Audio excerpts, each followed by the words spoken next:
Now, I just finished putting some product in my hair so you can kind of see what it looks like. I've got right now right about 3 inches. And if I don't put product in my hair, it's going to be kind of wild. You can see I put some gel pomade in, and it's doing a pretty good job. I think using gel and using pomade up until this point has really helped me get this far. There's just no way I would have been able to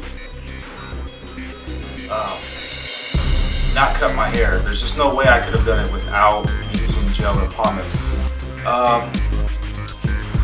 This past month, let me just say this, just a little of my history.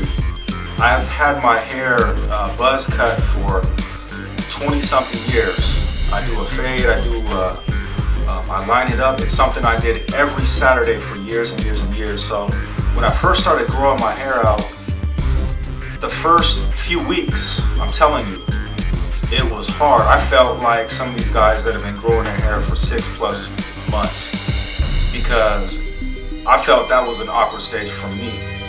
When you have your hair short for so long, just having it an inch long is very hard. So with that being said, I want to say that if you're growing your hair out from a buzz cut, you're going to go through, at least my experience, 2 different stages. The first stage is like the first month.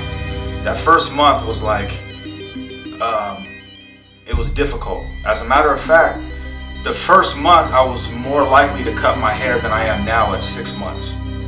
So, you know, if you can get through that first month, I think you have a pretty good shot of getting through the whole thing. I'm not there yet, but I've got 6 months down and I feel pretty good. I feel like I'm gonna get through it.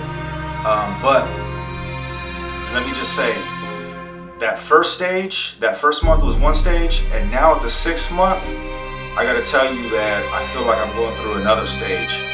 And this probably started back around the 5th month. My hair is really, it looks okay right now because I just put some gel and pomade, but by the end of the day, it really will start to bounce out because of the type of hair that I have.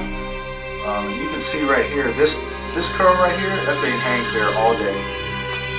And what happens is, well, the hair just gets real bouncy, and I guess that's what, you know, some people complain about. But anyhow, I'm really just pushing through, and hopefully I could continue to make it through. Let me go ahead and give you a quick 360 so you can see kind of where I'm at.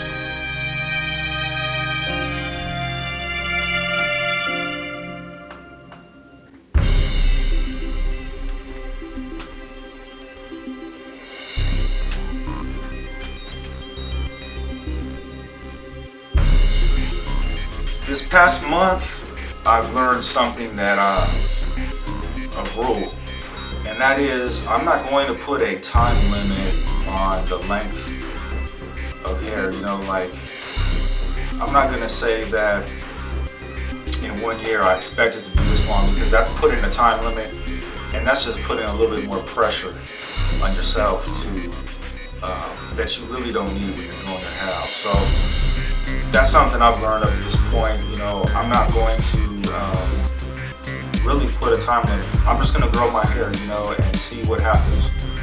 And when it gets to a certain length, if I like it, I'll keep it. If I don't, you know, my clippers are oiled up, they're greased up, ready to go, and you know, I'll go ahead and give myself a fade and just go back to what I was doing before.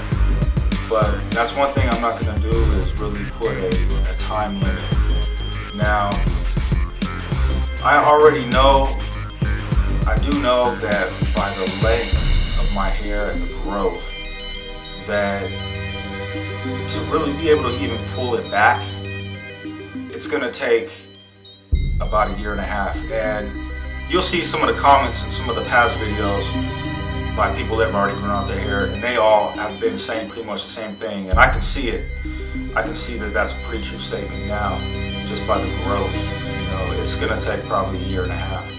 Anyhow, I just wanted to check in again and show you guys where I've been and what I've been up to. So, man, to everybody out there that's growing your hair, you know, keep going, and I wish you success.